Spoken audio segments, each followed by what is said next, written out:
Hi, thank you for taking the time to listen to my action research project explanation. I'm going to give you the best synopsis I can through a video. I chose to do a video. I want to say, one, it's a skill I'm really working on versus writing papers, making slideshows. I'm trying to develop something myself. I like the video format because I'm a strong believer in trying to present a whole lot of information in as simplest form.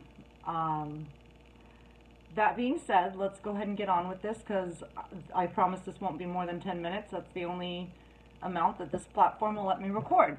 That being said, my name is Nadia Munninger. I am finishing my last class at National University. I am the mother of 3, ages 11, 12, and 14. I am studying my single subject credentialing for life science. I have a love of biology and the natural world, which I can make a whole nother video on. So the reason I chose this degree program is, in a nutshell, demographics of the student population that I work with.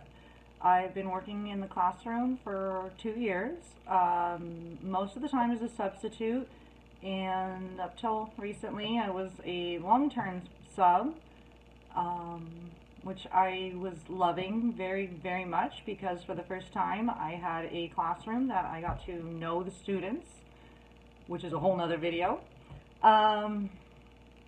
So I work in the Southern California area, and some of the high schools that I work at and may be working at next year, with lots of luck that we'll all be in the classroom next year, August, I can't imagine us not being. These students can represent a good 80% of the student population.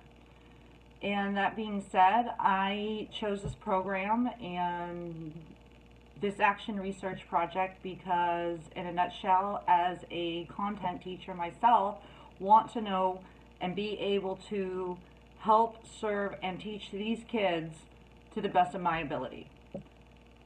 That would lead me to the topic of it, is actually co-teaching, because I've worked with other professionals in the classroom, and I'm not going to name the specifics, but we'll just use ESL teachers, because there are multiple types of other educators that you co-teach with, and how to communicate and work with these educators, to work alongside them to best tie together what's going inside the classroom or outside the classroom with them.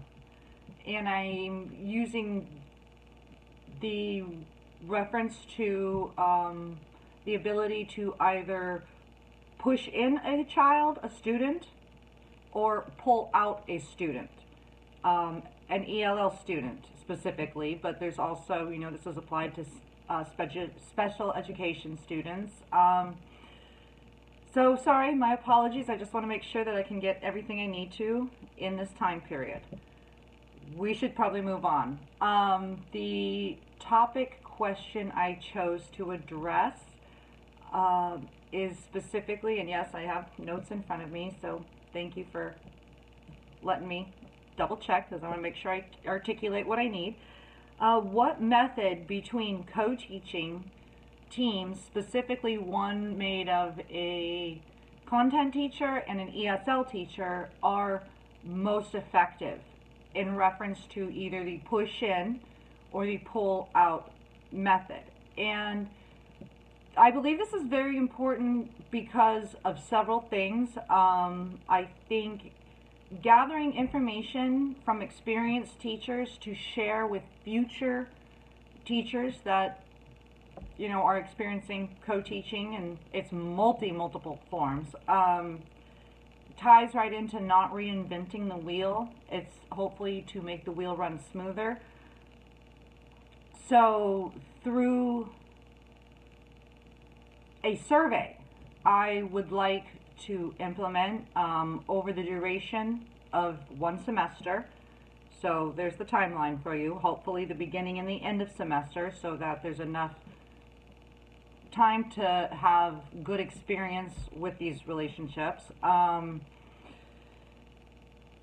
So I think a survey can be implemented. Either we can go old school paper, print, hand it to them, record the data, or I can use an online platform such as SurveyMonkey, which, yes, costs money, but does have a lot of amazing features, especially data analysis features, which hopefully if I implement this anytime, would be well worth the investment. I have made a rough survey that touches on topics within co-teaching, from planning to making time for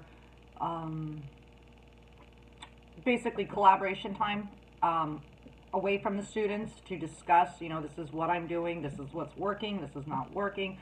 Anyway, so the methodology I am using to answer this question is taking a survey. And hopefully the survey will be designed where responses are given in a 0 to 5 format, which can be compiled and compared. And basically, in a sense, responses can be put in a numerical value that, through the beauty of statistics, can actually yield, hopefully, accurate results that, that multiple teachers have a consensus that on a subject or a specific thing. So that being said, I sure hope this video wasn't too brutal to watch. Like I said, watching or making them is a skill I'm really working on. I find it ironic I can get in front of a classroom and talk to 38 kids with no problem, but I'm talking to a video camera and it's definitely a different experience. So, travel back in time advice. I started my endeavor researching all topics related to English language learners. And I wanted to think, what can I research that pertains to me the most? I wish I would have identified my target question sooner, therefore I would have had more time to read more specific articles and access different resources that were more inclined to what I was doing, versus using a shotgun at the barn to begin with until I started collecting enough information to trigger my own thought. I can't quite articulate that as well. So time management and organization wise, to think, how does what I'm about to study particularly affect me and my endeavor as a teacher? And then I think answering that question for myself, I would have wanted to know this right off the bat. So that being said, I'm gonna just say my future plans for, hopefully come this August, I anticipate starting an internship. I did have a job interview lined up the week before the stay-in order, or I'm so sorry, the stay-at-home order, was more forcefully applied throughout our school districts. And anyway, I really look forward to being back in the classroom. I miss it. I miss it horribly. And I hope that we're all back there real soon. Thank you.